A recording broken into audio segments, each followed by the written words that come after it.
Good evening or night for the people that are further away, everyone.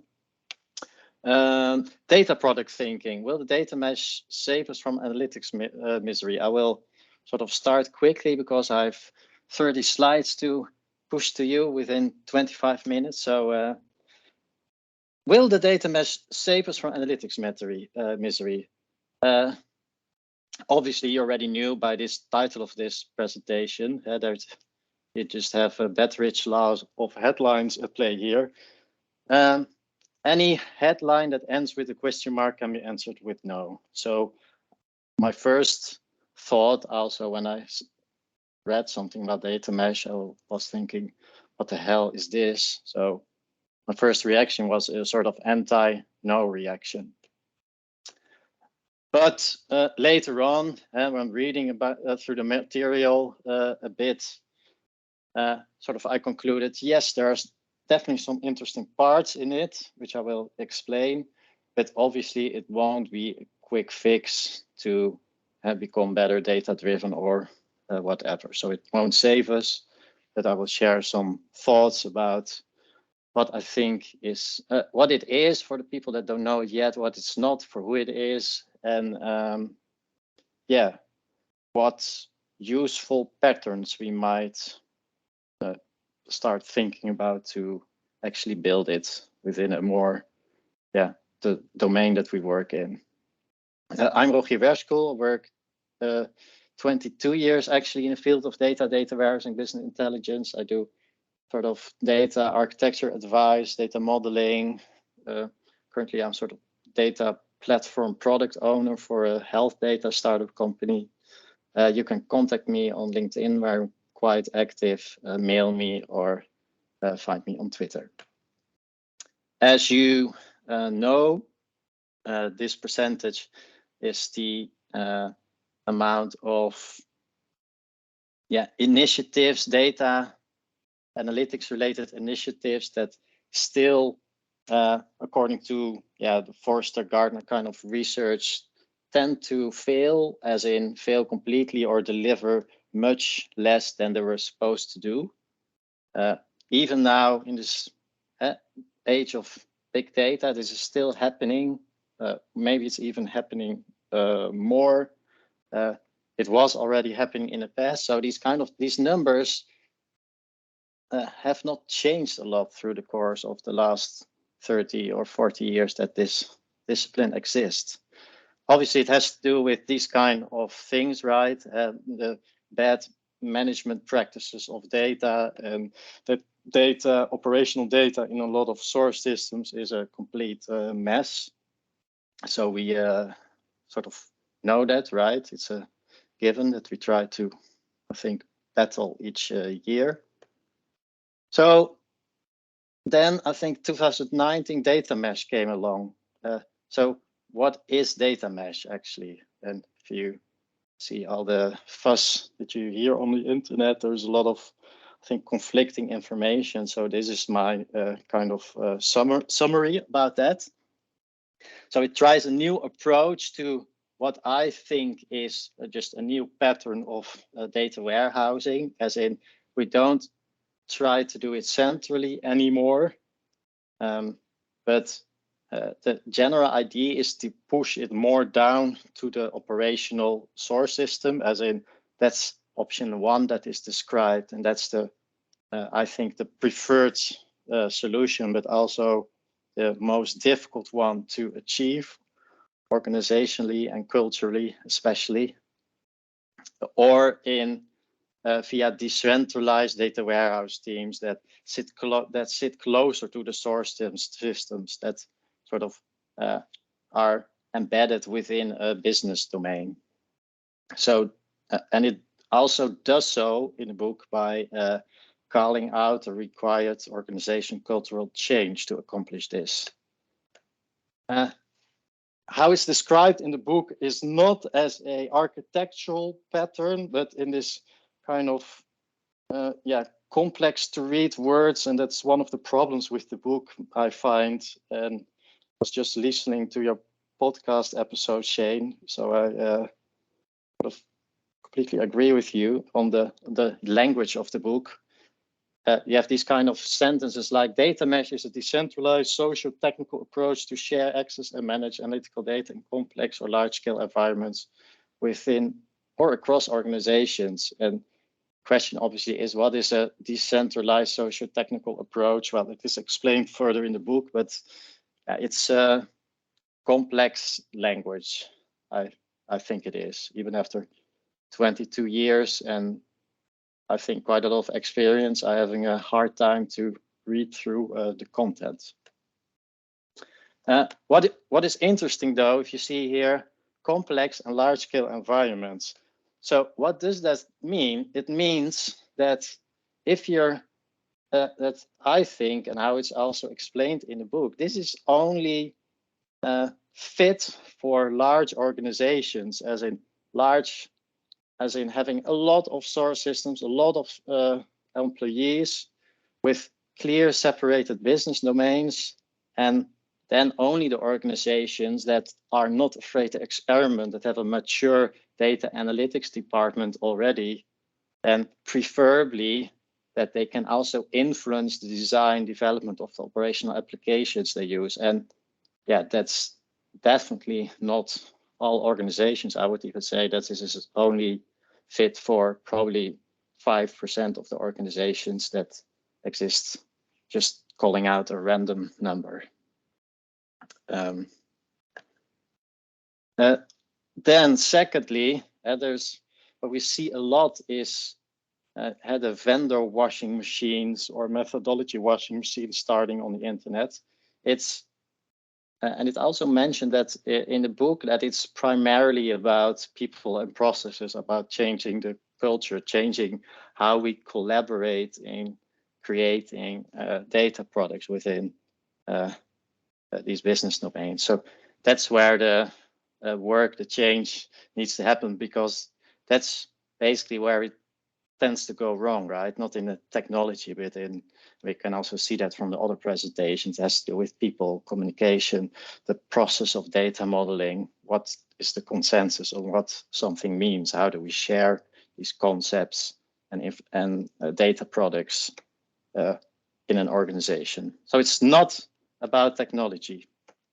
And as an example, this example what is happening, this particularly happens in a company like Starburst. At a certain point in time, they were basically selling their product as the analytics engine for data mesh. And I think there might even, that there even was a version of their website where it was framed as sort of, it is a data mesh, but they, I think they gave in a little bit after also some feedback, I guess, from Zhamak, who created the book, to make that a little bit more less explicit, that it's that you can actually buy a data mesh.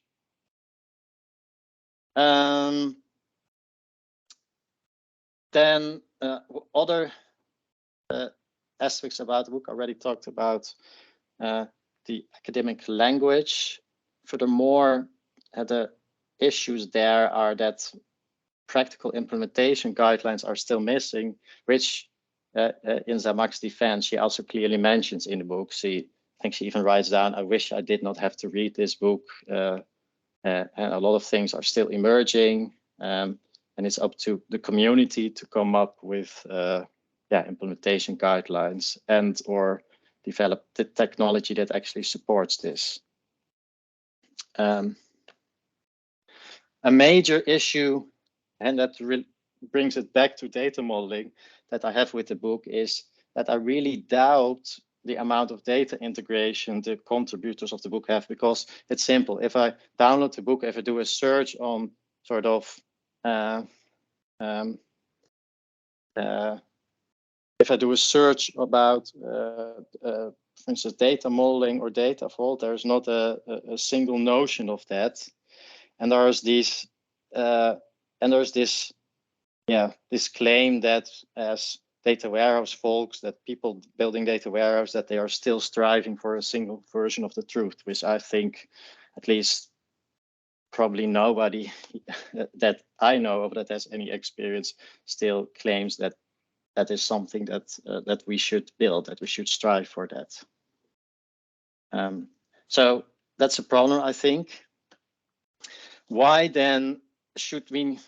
We could say, we can just simply ignore this. So I collected some data on, with basically asking the questions: how many of you are considering changing your data analytics platform to go towards a data mesh architecture? Well, it's definitely more than the 5% of the companies that I think are suited for this. And obviously, I don't know how scientific this poll is.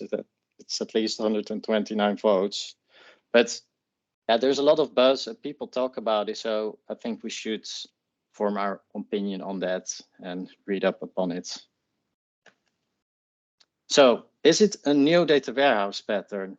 I think it is, because if you look at Bill Immon's definition of a data warehouse, it's to transform data into application or integrated corporate state. It doesn't say that you need to do it in an integrated or in a distributed or in a centralized or decentralized way, and or use technology X or Y.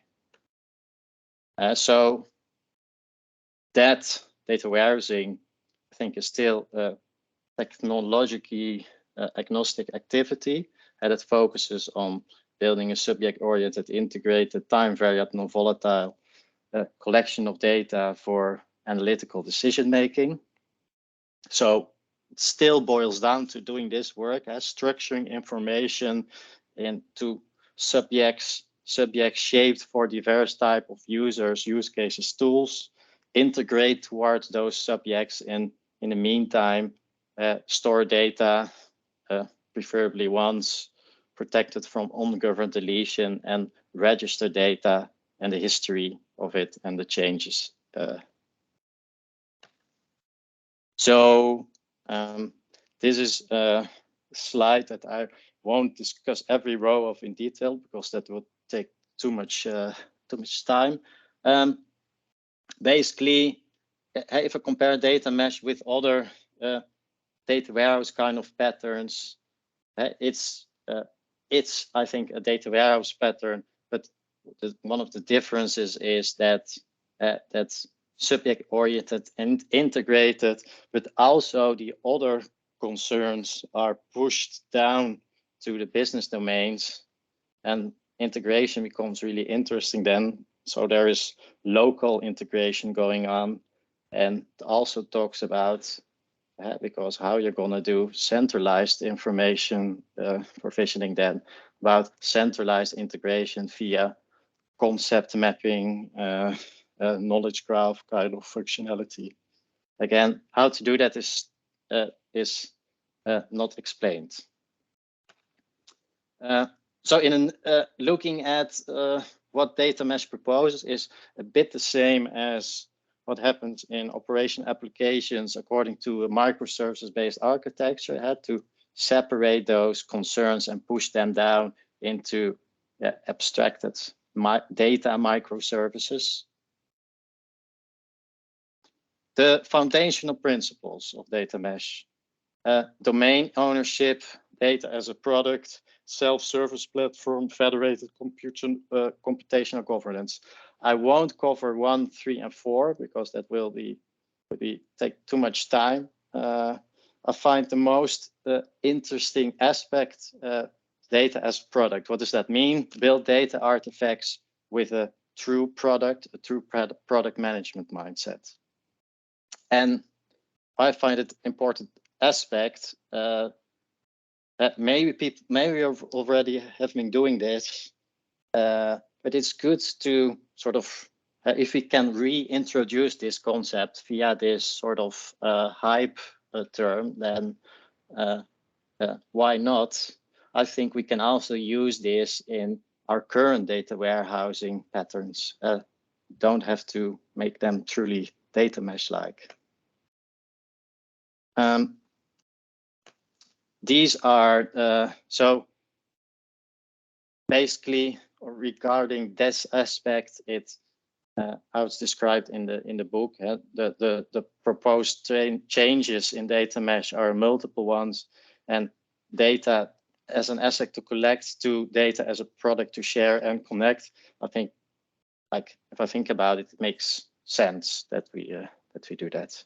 And the purpose of data can never be to only collect that. That doesn't provide value.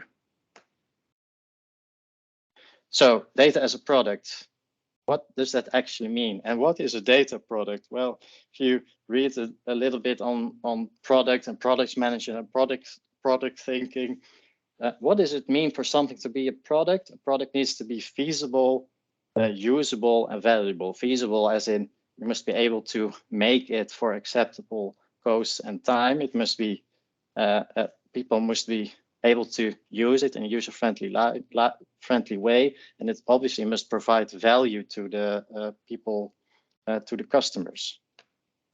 So these are some examples of the work that you can think of that you need to do in this context. And the question you could ask yourself is, am I already doing that? And if not, what can I do? What initiative can I start to actually work towards this? And this has nothing to do with technology, right? It has to do with talking to people, requirements gathering, communication. So these are some aspects you can think about regarding these properties of what makes a product a product. Then there's the additional context, data mesh, data product principles, where sort of it's written down what actually are the properties of a data product. And it's a list of 7 items in random order. It's discoverable, which means an easy way to find data. Addressable means you should be able to use the product, and it should have a unique identifier that stays stable over time. Makes sense, I think. Understandable, it needs to be accompanied with metadata that describes what something is. Totally makes sense, I think. Should be able to trust that data, and a way to do that, for instance, would be able to link it or couple it with a lot of data quality and or lineage kind of metadata. Accessible, natively accessible, and not only one way to access data. So not only via ODBC, for instance, but also as an API or via a streaming architecture. Being interoperable, being able to combine it with other data, and also context on how to combine it with other data. Valuable on its own.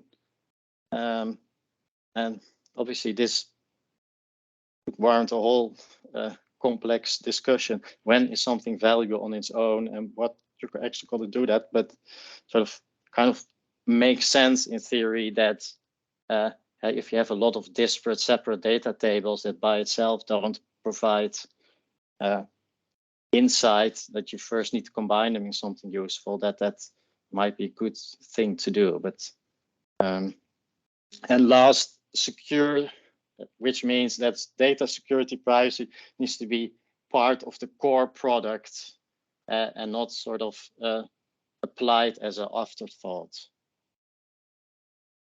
Makes sense, I think.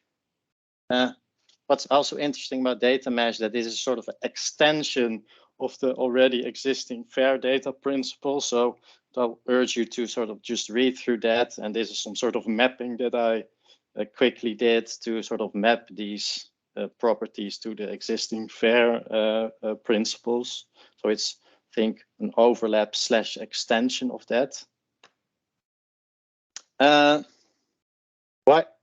Another poll I did, could see that 67 votes, that a lot of people think it makes sense to apply this product thinking mindset when you're creating data artifacts. So good to have that in mind. Then, how much time do I still have 5 minutes left. Cool. I think I'll be able to make that.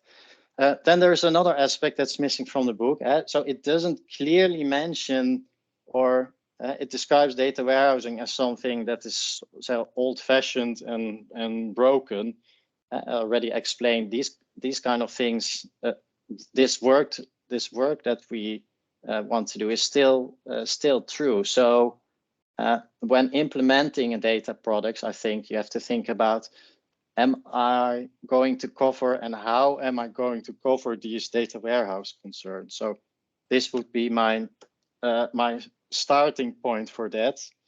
I already said in the beginning, pushing down these properties to operational systems will be a long journey, because you really have to change the culture of how operational applications are developed. And a lot of technology doesn't exist yet. So I think we should be able to use these kind of guidelines and implementing them in a modern data warehouse, lakehouse, whatever you want to call them, pattern that we already use. And I think the key there is to use Data Vault and or any other ALM-based data modeling style as an enabler. So what do I mean with that? Subject-oriented. That would mean for me that you, within a data mesh, that you create domain-specific and centralized hub, and create domain-specific satellites. Integrated domain-specific hubs should obviously be sort of valid within that domain. The centralized hubs, I think, you probably want to feed them from all the domains or a central NDM source, and using same as links, for instance, that cross the boundaries, the bounded context of these domains. Those objects could be used to manage integration across the domains. And obviously, if you do that, then via the same as links, then you make it possible to also share domain-specific satellites. Then time-variant and non-volatile aspects, as source systems often do not do that. I think it's wise to first fully automate that, loading the raw data in a historical staging area first, so that you can play around with designing and redesigning your subject-oriented and integrated aspects. And of course, this will remain complicated. I think we already heard a few examples on how to define something, and always like this slide, how to define a product. Yeah, everybody has his own opinion / vision on it, but how does that work then if you need a centralized version of that? I think Graham talked about, yeah, it will probably be a more sort of bare bones definition, which could be that centralized hub, right? Because that's only a collection of business keys and no context.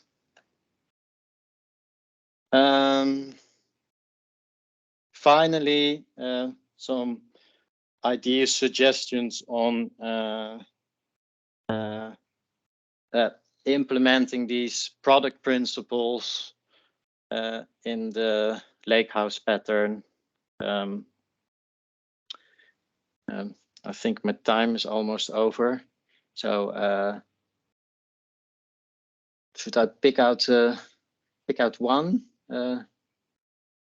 Yeah, at least say something about the slide. Yeah, so I think it's good to read it. For instance, secure and security. What I believe in that, for instance, don't apply security rules within your BI tools and push it down to the database. That's an example. I do it with a client, with my current client, row and column level security. We register that as metadata. We apply that to every table object that we create within our data warehouse. People log in via named accounts, and it's always applied, and it doesn't matter with which BI tool they connect. It always works. And the other thing that I think is needed, and that's for multiple principles, is I think you need some sort of data catalog that is fed to be to with the metadata from these products to enable discoverability and the trust and the interoperability. But I think what's very important is that no manual curation is needed to fill that data catalog. That is fed with the metadata from all the product. As soon as you start, I think, the manual creation route, there's a lot of examples that data catalogs fail because it's a too manual process and nobody wants to own the process of creating that data catalog.